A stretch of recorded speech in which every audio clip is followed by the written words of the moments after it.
Hello, everyone. Welcome to Coaching Conversations.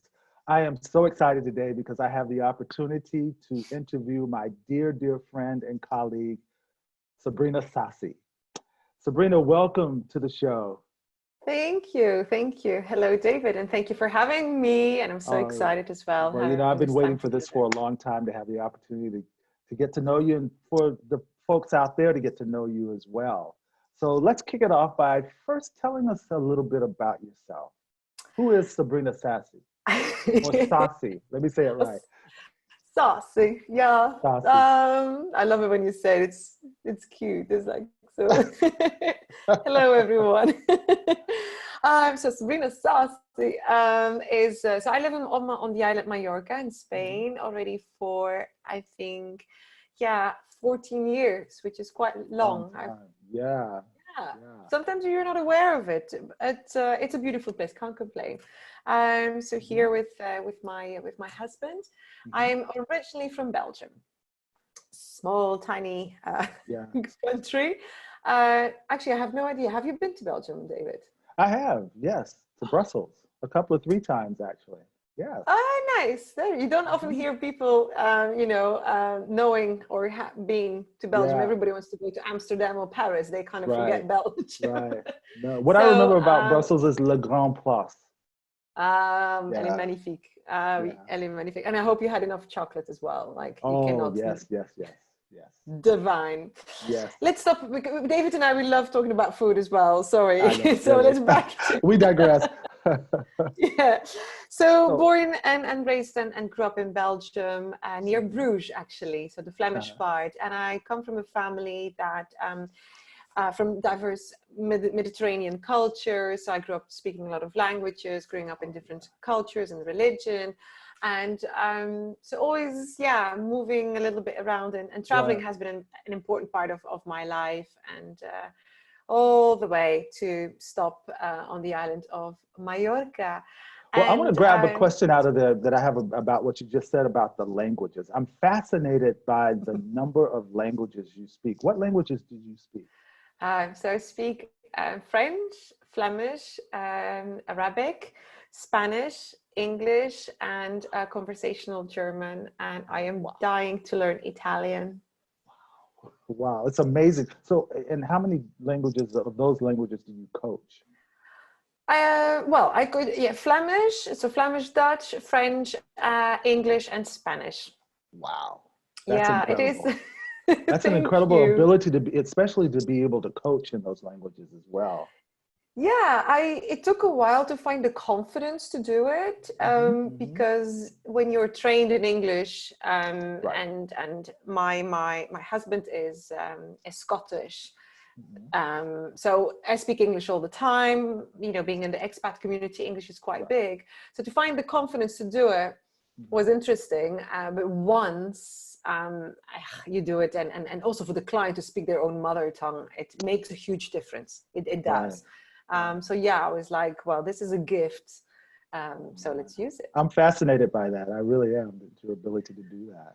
Yeah, but you do Spanish as well. Your Spanish is Yeah, incredibly well, that's well, why I'm so actually. impressed with you because, it's still a struggle for me to do it in Spanish. But it's something the more I do, the better I'll get at. Um, but for No, you for to sure. do it Yeah, in you need four to or throw five, yourself out there and just do it. yeah, And sometimes with the right people, they help you. You can do Spanglish. In the beginning, I was doing Spanglish sessions. gotcha, gotcha. Well, how did coaching find you or you find coaching? How did that come Mm. about? Coaching has found me for sure Okay, because I okay. had no idea what coaching was. I was working here. I was already on the island in Palma, Hmm. and they invited a coach from Denmark Hmm. for a group session, and she was explaining how career coaching.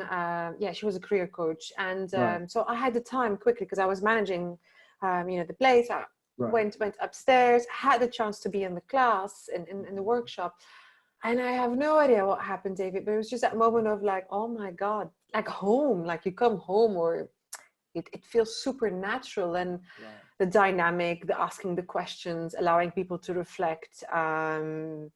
I loved it. And I was like, I want to be her. And then Yeah. I knew I could be better. as well. Like that's a typical, like, okay, but it's just not being arrogant, but it's just like it feeds you and you're like, wow. And then through time, of course, you deviate a little bit. And then Right. we were in New York, and then coaching came back to me. Right. And then it was my partner at that time, Kerry, and he was like, listen, this is so something for you. You should jump, just do it. I had the time, and I started basically with the course with ICA, International Coaching Academy. I was obsessed. I loved it. It was very international. Right. And then continuing, got certified, and here we are 9 years later. Wow, wow, wow. So your certifications then also came from, excuse me, the International Coach Federation as well. Absolutely. So you're a PCC? Yes. That's impressive. Thank you. I want to be like you when I grow up. No, but it is, I mean, I did that goal for me. I was like, you have to reach a PCC before a certain age, before a certain, I'm young, don't worry, like I'm not aging that fast, but it's like, I just had it like before my 40, I needed did. And I reached it. And then, then you feel super proud and it keeps you going. I think this is a little bit the mentality as well as very much with coaching, what do you want, and make a vision board and set up your goal. Exactly. And you shared it in your video. So there's a beautiful video where I'm interviewing David. I love what he says, is that walk the talk. Like we have to work and realize so much ourselves before we are gonna ask our client, make a vision board and what do you want? If you don't know what it is, or you don't do it with your own life, then it's a little bit like false. So absolutely. So you've been coaching for a while, and my question is, what's the most challenging part of coaching for you? Good question. A good question, and a tricky question, because I think honestly, if I'm being humble enough to admit, is being present. I think when you have the relationship and the conversation and the coaching space, the challenge always, I feel, is to keep it as neutral and clean as possible. Okay. The more you coach and the more you have knowledge and experiences and tools and, like the Mary Poppins bag, you have that tendency, well, I definitely have, because I love, coaching, is that mama instinct comes out, like, oh, let me help you. Ooh. Or, that could be great, but you have to just zip it, and you just have to keep it really clean and find the question that is not leading either.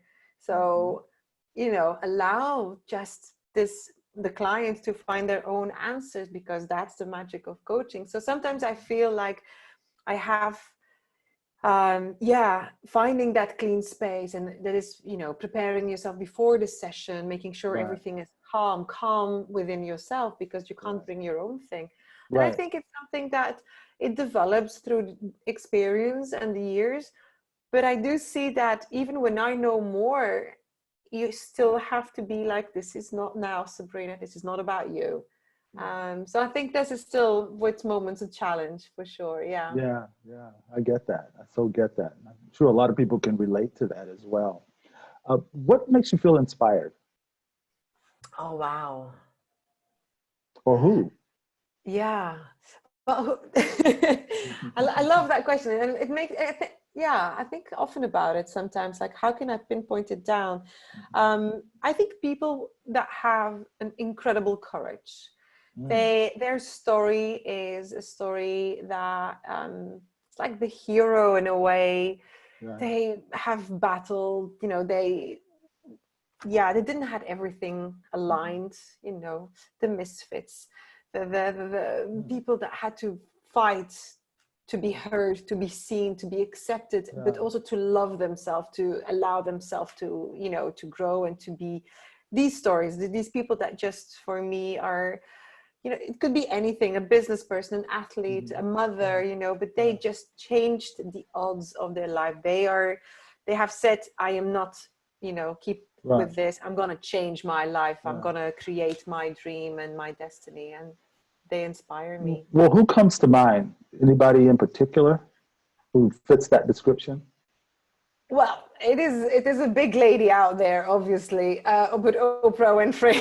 Oh, really? Okay. Okay. Oh wow! I think her story, being yeah, like I think she grew up in the 60s, 50s, 60s in the United States, which was a hard times Yeah. for Black Americans and Afro Right. Americans. Mhm. Um, grabbing every opportunity you can. Right. Being a woman, her personal stories, the abuse, the pain, Mhm. but she had faith and courage to keep going, and is this icon, but still is very inspiring and very, she's a motivational person, I think, for Right. so many people out there. But yeah, for me, she's definitely, someone that created Right. her own destiny. Yeah. And I Well, think it's beautiful. given that inspiration coming from Oprah, what is it that you, Sabrina Sassi, want to do with that in coaching? Oh, that's a good question. Wow. I love this question. Yeah, I think I created Just Be Sassy. So that's the mantra of my coaching business. Is it got inspired while I was studying, and it got inspired by Mhm. a photo I saw from Oprah that I took and put it in Okay. front of me when I was Uh, preparing my courses. And I wanted to give back. I think coaching for me is, when we coach people, I've realized, for example, I coach you, David, but that will go, your transformation will go to your business, to your partner, to your, it keeps going. It's very contagious in a very right. positive way. So I believe that we all here to give back. And my way of giving back, or what I would love to create an empire of, is actually an association for girls to be educated, to give opportunities to people that can't really get, because I really believe in education, but then from a very strong coaching perspective. Mhm. So bringing coaching much more into the learning that we have, because it's powerful, because it gives people confidence to create their own life, their own destiny. So I would love to have a Just Be Sassy Academy, Wow. um, and Wow. start, step by step, but then have other coaches being the teachers and the mentors, and having a community of giving back, and hopefully change the world little by little with that way. Yeah. That is huge. So when do you anticipate this happening? What's the Yeah. timeline on this? In 10 years max. 10 years. Yes. Yeah. Yeah. So before I'm I believe, 50. yeah, I believe you'll do it. I believe you'll do it. Oh, thank you. If Thank there's you. That means a lot. anything, or what would be something you would want to change in the coaching world? What you've observed so Mm-mm. far, what would you change? Oy, you got here we go in coaching politics with Sabrina Sassi. I'm quite passionate. I'm quite opinionated, I Okay. suppose, about that, but I'll Yeah. try to keep it calm for our listeners.